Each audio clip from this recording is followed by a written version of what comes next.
on. And it's going to show, I think, going to have somewhat this effect. I'm going to put it over here. And it could be angly, darn it, or something. I think, you know what, it should be pretty good if it was like this. Sure. All right, there it is. Yeah. I'll move this over here. All right. So, years are going by, it's right around, is it 82 or something? It was. You're at Denny's Yep. over there in front of, across from Kmart. That was my home. And you know, I had a job. I worked over at the book bindery Right. at a print shop. Thompson lithograph. Yeah, and I got out of there probably early as I can get. I had to sweep all the floors up, sweep all the folding machines, everything, all the paper, and clean it up. Got out of there, it's probably around 12 or 1 o'clock in the morning.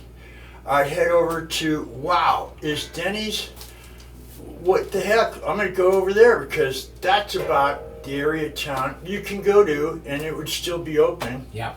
And they had a bar in the back. And that's where I kind of met you, and you were kind of going and playing guitar, and you had been recording at Sights and Sounds recording down there by Prospect Avenue. That's right. And what is it? Sunnyvale, Saratoga was Highway 9. Down there it was Sunnyvale, Saratoga. Yeah, absolutely. Okay, so Before it was ever De Anza Boulevard. right, and all that stuff. Yeah.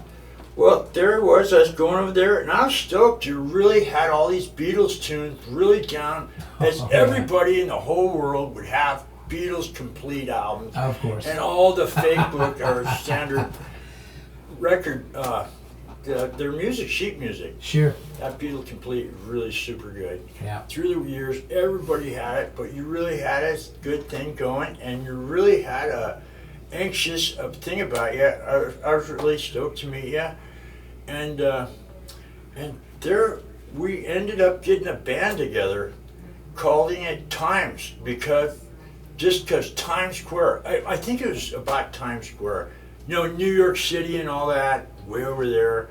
So I wanted to spell it my own way. Sure. And I spell it with a TYEMZ. I think that's the coolest thing ever. And we did, and we went together with it, and you know, we got those guys together, Randy Hayes and James Dykes, and put that band together, and we kind of always had to go with what is it ever going to be as far as a band ever being promoted to high school. It's about being a band that everybody likes the tunes, play Beach Boys songs, of course, and everybody's singing along and stuff like that. Okay, I want to interview you about anything, your whole playing. You started out, you played a little with that band TYEMZ with us, but you did a lot of other things, you know. So just for the heck of it, Mr. Ross McCulloch from the band over here, the Sixties guys, in Mesa, Arizona, right? Correct. Okay. That is the current goings with you guys, and you practice here in this practice room. That's pretty right. Nice in your house here The in Cube. Mesa. That's It's right. the Cube, and you guys have some tunes down. It's the same old thing when you're 22 or that, and the same song, and just getting the harmonies down and being the way you are. That's right. Jesus Christ, dang it. I would say you're on a roll, my friend. Kind of, sort of, yeah. Yeah. So, That's several years have been great. just for the heck of it, may I go back to during this time where I was present Sure. at your pizza parlor. That's where you worked. Yeah. Okay, you're in the pizza parlor. It's your job, and it's okay to have the band over. It was. Wouldn't it be a good idea? And I said, yes, okay. I must have. However, I was back then. And of course, we were ourselves being a band. So we're over there, and Randy is playing his drums. I'm kind of vague on it, and this is one of the questions I just wanted to add here. Sure, sure. Those guys remember. Yeah. And I do remember this part of the shopping center. Yeah. On by on Lawrence and right there it becomes That's where it becomes Moore Park, right Moore there. Park, right there. Yeah. On the other side is Bollinger. Yep. Yeah, there it is. Yep. Okay. Shucks, quick. It was called Park Lane Plaza was the name of the shopping center. Park what? Park Lane. Park Lane And Shopping. at one end was like a Mitchell Brothers Auto Parts. Were they in there too? Gary Mitchell. Oh my God! They expanded right over next there. door to the Ritz. Okay. The Ritz Pub They and expanded Pizzeria. into that. There you go, man. Oh Yeah. man, Mitchell Brothers. That's where I got to know them. I had no idea. And they were, Okay. God darn. Gary and Mark were running that store. Of course. Yeah. Very good. Uh-huh. Those Aren't were they? some fun Yeah. days. Oh yeah. Yeah. Mark and then Gary's older. Yeah, Gary's very- great. Yep. Yeah. Very good, man. I continued to, they had a store down on Race Street. They Race- did have one Race down. in Didn't they Stevens have Creek. one? Race? Was it downtown, like over the hump? Oh, it was. Was it Race or It was Race. shucks? Oh, wait. The next one, Lincoln, maybe. It's Lincoln. I think it think was. Lincoln Street goes Sure it was. sideways, and it was over by 280 somewhere. Yeah, it was right there. Right there, Stevens yeah. Creek and Lincoln. And That's- I had an ice cream truck then, and I had no idea that they were there. And I turned the corner one day when I was just leaving the yard, and there was Mitchell Brothers.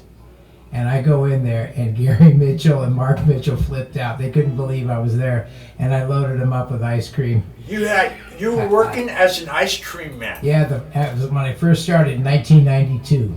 92. 92. Wow, 92. Up that far. Oh yeah. And so there's 92, and you're driving an ice cream truck. Yep. Very interesting. Heck yes. In that area.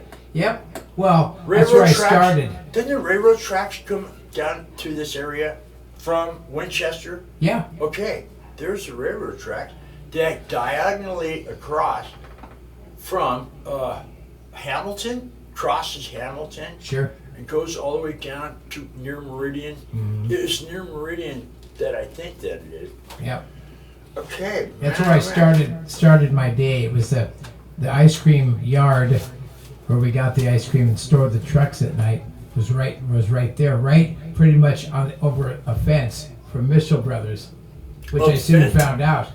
And so I'd go there and I'd start my day and probably smoke a little weed with Mr. Gary Mitchell. Yeah, well that's Oh yeah, cool. it was Okay. great. There's And- Beatles, by the way. Jesus There Christ, they are. gotta have some Uh-huh. Beatles around all the time. Of course. And then I'd head off down 280 and I'd get over to Cupertino because I was selling ice cream in my own old neighborhood. Well, you went all the way there because you get to. Yeah, because I could make my Because own. whatever run. sales you get is your good coming. That's right. I just had to pay for the ice cream. Oh my God. And it was a great job. In your old neighborhood, all Yeah. through there. Yeah. Anywhere, All the way up to your neighborhood. all the way up through there. Why not just go up Palm Avenue or something like that? I yeah. did, and I Jesus did. Christ. Ding, ding, ding, ding, ding, ding, ding, ding, It was ding, funny. ding, ding, ding, ding, ding, ding. Exactly. Holy Oh, cow. boy. And then when did you start your trek up north to Portland? 1995. 95 by 95. Yeah. You know, I got up around there, or I think I was in there around by 95 as well. Hmm? And you have been playing music. You came out with one of your CDs, what was the name of the band? McCool's. The McCullochs, yeah. Yeah. And it had that folded piece of tan. The cover was ingenious. You just folded some kind of, was it plastic or paper? It was paper. It was paper, but it had this coating on it. I thought it was Yeah. pretty cool. And you just fold it up, tape both sides, put a CD that you homemade in one of the computers. That was pretty amazing to me. I got that and I said, shit, I should make one of these for myself. And it was just you and yourself. Yeah. And I thought, man, I should copy you.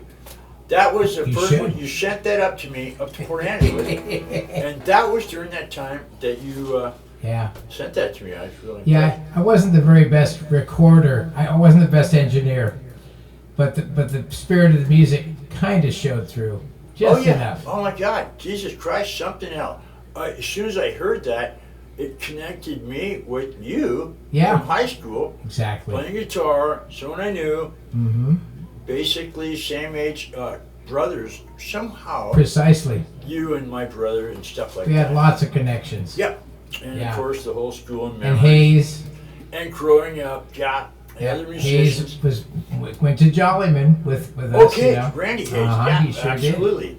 He did go to Jollyman straight over. He did. He went to Hoover, and they were cutting some students off, and a bunch of them came over to Jollyman. To Jollyman. And he was one of them. That neighborhood came That's over only to that far Jollyman. away, actually. Very close. Right there. Yeah, Yeah. yeah. Yeah, he is a great musician, drummer, And percussionist. a super nice guy. Yep, You know. absolutely, Randy Hayes. Yeah. That is truly cool. Thank you. And James Dykes lived 2 blocks away from Oh, me. James Dykes was only 2 blocks. There's your street and the one over. But he's one more street. Yeah, two Okay. 2 blocks over. Okay, I always thought it was something like that. Right there. Yeah. Wasn't the next street over then. It Nope. was 2 over. And next to him was the other bass player, John Heinrichs. John Heinrichs. And his bass sister player. Muffy, who is beautiful, took piano lessons from my mother. I think we hung out over there at Heinrich's house, and Uh-huh. the main discipline was he was stoked on Schofield videos and all this kind of stuff. Sure. We watched Schofield with Jaco Pastorius, Oh, and yeah. it was all about bass because back in '85, after '82, we kind of rock and rolled, and Yeah. everybody was kind of getting hip to jamming. Yep. And jamming was the main thing, and Jesus Christ, I think it's somewhere around 90 or 80 something, 6, 5, 7, 8, 9. Go over there, and it was a pretty jazzy situation. James Dykes, right Oh, yeah. next door, Oh, yeah. 2 bass players, really good bass players. Yeah, both of them. It was amazing. And John Heinrichs is like a music professor at some college. Oh, he moved to, I think down south to Texas, I think.